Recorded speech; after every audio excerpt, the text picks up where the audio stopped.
다 함께 신앙 고백하심으로 우리의 신앙을 하나님 앞에 고백합니다. 나는 전능하신 아버지 하나님, 천지의 창조주를 믿습니다. 나는 그의 유일하신 아들 우리 주 예수 그리스도를 믿습니다. 그는 성령으로 잉태되어 동정녀 마리아에게서 나시고 본디오 빌라도에게 고난을 받아 십자가에 못 박혀 죽으시고 장사된 지 사흘 만에 죽은 자 가운데서 다시 살아나셨으며 하늘에 오르시어 전능하신 아버지 하나님 우편에 앉아 계시다가 거기로부터 살아있는 자와 죽은 자를 심판하러 오십니다. 나는 성령을 믿으며 거룩한 공교회와 성도의 교제와 죄를 용서받는 것과 몸의 부활과 영생을 믿습니다. 아멘. 찬송가 488장입니다. 찬송가 488장입니다. 이 몸의 소망 무언가 우리 주 예수뿐일세. 우리 주 예수밖에는 믿으리 아주 없도다. 주 나의 반석이시니 그 위에 내가 서리라. 그 위에 내가 서리라. 무섭게 바람 부는 밤 물결이 높이 설릴 때 우리 주 크신 은혜에 소망에 닻을 주리라. 주 나의 반석이시니 그 위에 내가 서리라. 그 위에 내가 서리라. 세상에 믿던 모든 것 끊어질 그날 되어도 구주의 언약 믿사와 내 소망 더욱 그리라. 주 나의 반석이시니 그 위에 내가 서리라.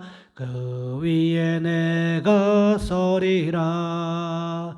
바라던 천국 올라가 하나님 앞에 배울 때 구주의 의를 힘입어 어여시 바로 서리라. 주 나의 반석이시니 그 위에 내가 서리라. 그 위에 내가 서리라. 아멘. 기도하겠습니다. 사랑의 하나님, 한 주간의 삶을 시작하는 월요일입니다. 하나님, 우리를 도와주시기를 원합니다. 온 나라가 코로나19 바이러스로 인하여 힘들고 어렵고 혼란스러운 상황을 지나갈 때에 하나님, 우리의 삶을 주께서 보살피시고 도우시는 귀한 기적이 일어날 수 있도록 주여 인도하여 주시옵소서. 하나님, 혼란 가운데서 질서를 잡으신 분은 하나님이셨음을 기억합니다. 천지창조의 순간에도 하나님 혼돈으로부터 질서를 잡으신 분은 하나님이셨음을 기억합니다.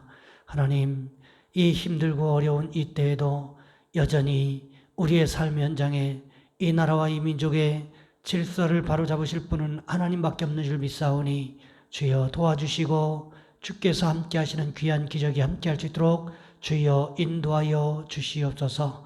한 주간의 삶의 모든 순간순간들을 주님 손에 맡겨드립니다.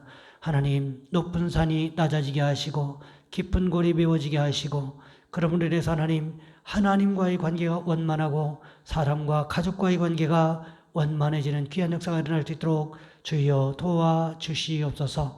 귀한 시간 함께 예배합니다. 예배하는 성도들의 머릿머리 위에 안수하시고 성령께서 가장 필요한 것으로 채우시는 귀한 시간이 될 수 있도록 주님 주관하여 주시옵소서.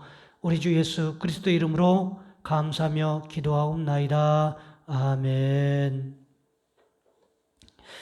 오늘 말씀 사도행전 2장 37절부터 41절까지 말씀 보겠습니다. 사도행전 2장 37절로 41절까지 말씀입니다. 제가 가진 성경은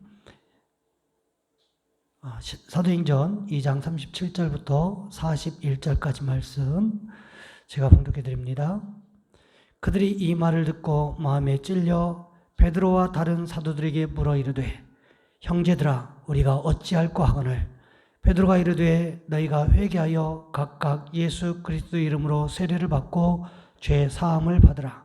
그리하면 성령의 선물을 받으리니 이 약속은 너희와 너희 자녀와 모든 먼데 사람 곧 주 우리 하나님이 얼마든지 부르시는 자들에게 하시는 것이라 하고 또 여러 말로 확증하며 권하여 이르되 너희가 이 패역한 세대에서 구원을 받으라 하니 그 말을 받은 사람들은 세례를 받음에 이날의 신도의 수가 3,000이나 더하더라.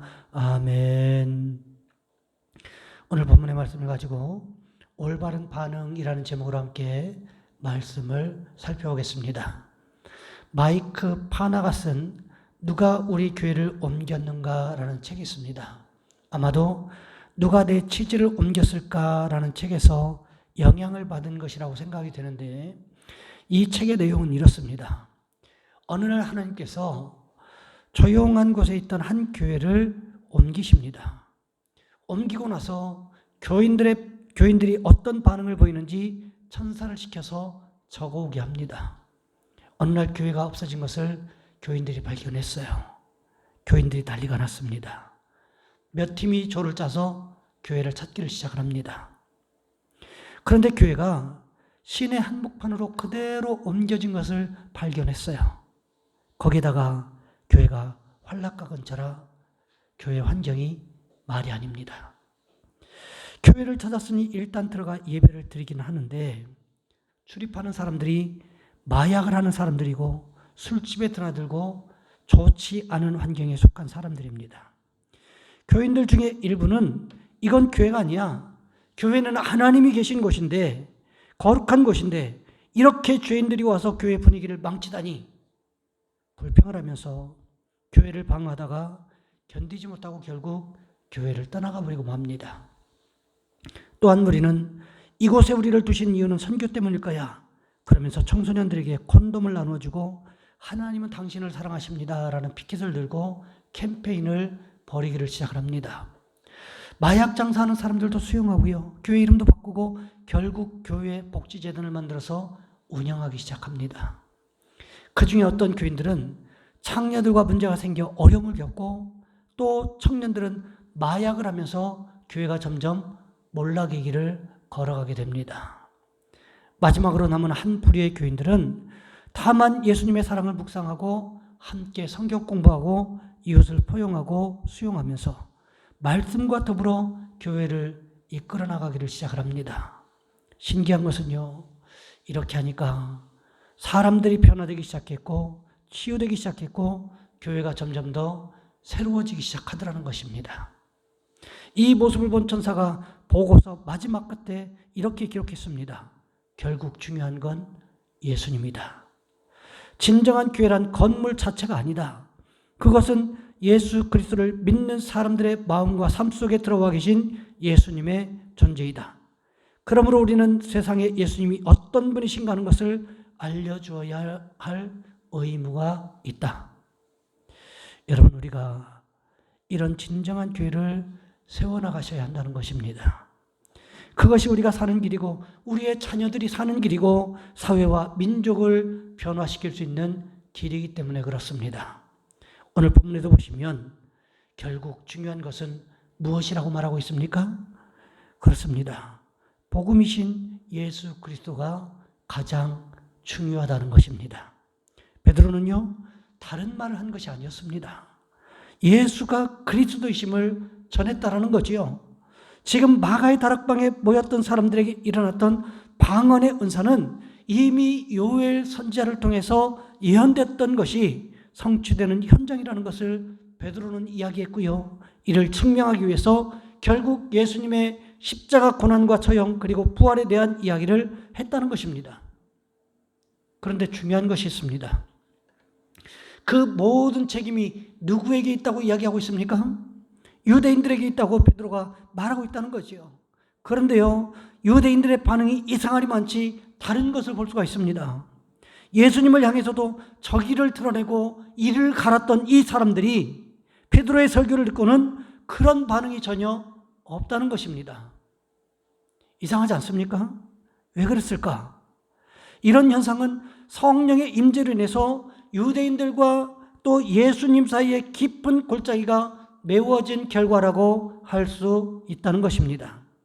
누가복음 3장 4절부터 6절까지 말씀해 보시면 이렇게 기록하고 있습니다. 선지자 이사야의 책에 쓴 바 광야에서 외치는 자의 소리가 있어 이르되 너희는 주의 길을 준비하라. 그가 오실 길을 곧게 하라. 모든 골짜기가 메워지고 높은 산과 작은 산이 낮아지고 굽은 것이 곧아지고 험한 길이 평탄해질 것이요 모든 육체가 하나님의 구원하심을 보리라 함과 같으니라. 이것은 물론 예수님의 사역을 준비하기 위해 예수님보다 일찍 이 세상에 왔던 세례 요한의 사역에 대한 이야기이기는 합니다. 하지만 오늘 본문의 내용들과도 너무 밀접하게 연결되어 있다는 거지요. 성령께서 임하시자마자 예수 믿는 사람과 예수 믿지 않는 사람의 깊은 골짜기가 메워지기를 시작했다는 거예요. 높은 산들이 낮아지기를 시작했다는 것입니다. 험한 길이 평탄해지고요. 모든 사람들이 하나님의 구원하심을 두 눈으로 목격하는 현장에 서 있었다는 것입니다. 오늘 본문에 보시면 베드로의 설교를 들었던 유대인들의 반응이 바로 이러했다는 거지요. 오늘 본문 37절 말씀해 보시면 이렇게 기록하고 있습니다. 그들이 이 말을 듣고 마음에 찔려 베드로와 사도들에게 물어 이르되 형제들아 우리가 어찌할꼬 하거늘. 여러분 우리가 성경을 봐도요 조금은 이상한 반응이지 않습니까?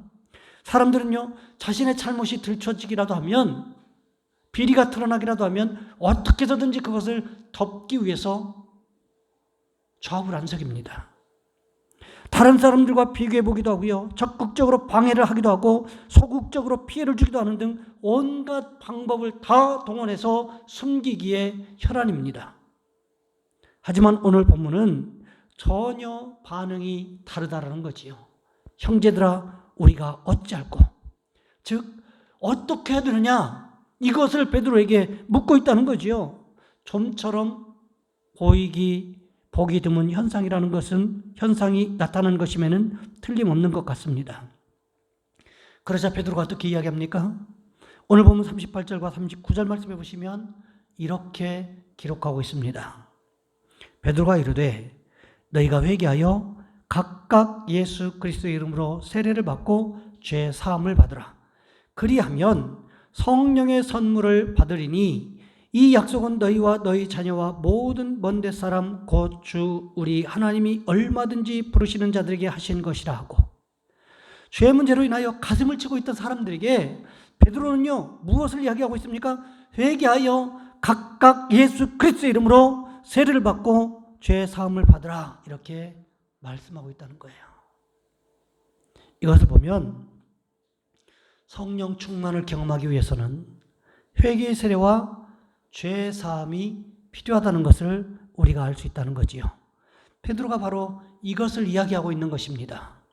이렇게만 하면 성령을 선물로 주시겠다고 하나님께서 약속하셨다는 거예요. 예루살렘에 살던 유대인들과 디아스포라 유대인들은 베드로에게 이런 말을 듣고 있었다는 거지요. 유대인들이 어떻게 했습니까? 오늘 보면 41절 말씀해 보시면 이렇게 기록하고 있습니다. 그 말을 받은 사람들은 세례를 받음에 이날에 신도의 수가 3,000이나 더하더라. 그 말을 받은 사람들, 누구를 가리키는 것일까요? 베드로의 권면을 받아들여서 회개하여 각각 예수 그리스도의 이름으로 죄사함을 받기를 원하는 사람들을 가리키고 있다는 것입니다. 그들이 어떻게 했습니까? 베드로의 권면처럼 그들이 세례를 받았다는 것입니다. 세례를 받았다는 것은 무엇을 의미하는 것입니까? 예수 믿는 출발점에 섰다는 것을 의미한다는 거지요. 이렇게 결단하고 예수 믿기 시작한 사람들의 숫자가 얼마큼 되었다라고 성경이 기록하고 있습니까? 신도의 수가 3,000이나 더했다. 이렇게 성경은 기록하고 있다는 거지요. 그날 죄사함의 세례를 받고 예수 믿기로 결단한 사람들의 숫자가 무려 3,000명이나 더 되었다. 이렇게 성경은 분명하게 기록하고 있다는 것입니다. 이 3,000명이라는 숫자가 결코 작은 숫자가 아닙니다.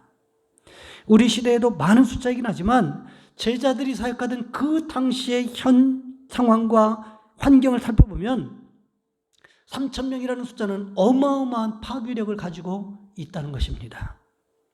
어떻게 이런 일이 일어날 수가 있었을까요? 히브리서 4장 12절 말씀해 보시면 이렇게 기록하고 있습니다. 하나님의 말씀은 살아있고 활력이 있어 좌우의 날선 어떤 검보다도 예리하여 혼과 영과 및 관절과 골수를 찔러 쪼개기까지 하며 또 마음의 생각과 뜻을 판단하나니. 왜 그랬을까요? 유대인들의 마음에 하나님의 말씀이 살아 역사했기 때문이라는 것입니다. 우리가 하나님 말씀 앞에 올바른 반응을 보이면 이런 일은요, 지금도 동일하게 일어난다는 사실을 기억하셔야 된다는 거지요. 그러니 여러분, 우리도 날마다 하나님 말씀 앞에 올바른 반응을 보이시는 저와 여러분, 우리 모두가 되시기를 주님의 이름으로 부탁을 드립니다. 나누어드린 또 보내드린 가정예배 지침서 마지막 부분에 보면 공동 기도 제목이 있습니다. 9가지가 있는데 제가 읽어드리겠습니다. 주여, 이 나라와 이 민족을 도와주셔서 모든 성도들이 한마음 한뜻으로 기도하여 하나님의 뜻을 구하게 하옵소서. 이 나라와 이 민족이 이번 코로나19 바이러스를 잘 극복하고 하나님의 은혜를 고백하는 민족이 되게 하옵소서. 국민들이 코로나19 바이러스로 인한 두려움으로부터 하루빨리 벗어나게 하시고 방역의 최전선에서 일하는 일꾼들이 피곤하거나 힘들지 않도록 도와주시옵소서. 우리 가연교회가 기도가 지속적으로 이어지는 교회, 예배를 사모하는 교회, 말씀의 능력이 나타나는 교회가 되게 하옵소서. 이번 코로나19 바이러스로부터 성도들의 건강을 지켜 주옵소서. 코로나19 바이러스로부터 우리의 직장과 사업장, 가정을 지켜주시고 주님께서 약속하신 평안이 넘치게 하옵소서. 가정예배 지침서를 통하여 하나님의 말씀을 깨닫게 하시고 지속적으로 예배하는 예배 공동체가 되게 도와주옵소서. 우리의 자녀손들을 도와주옵소서. 새롭게 진학하는 학생들에게 좋은 선생님과 좋은 선배님들, 친구들을 만날 수 있는 만남의 축복을 허락하시고 직장에 들어간 청년들에게 잘 적응할 수 있는 적응력과 좋은 상사와 동료들을 만날 수 있도록 만남의 축복을 허락하옵소서. 직장의 문제를 가지고 기도하고 있는 우리 청년들과 자녀손들에게 주님께서 가장 합당한 직장을 허락하시는 은혜가 있게 하옵소서. 우리 이 공동 기도 제목과 또 오늘 말씀처럼 하나님 앞에 올바른 반응을 보일 수 있는 우리가 될 수 있게 해달라고 이 시간 우리 주여 한번 간절히 부르신 후에 한 목소리 함께 기도합니다. 주여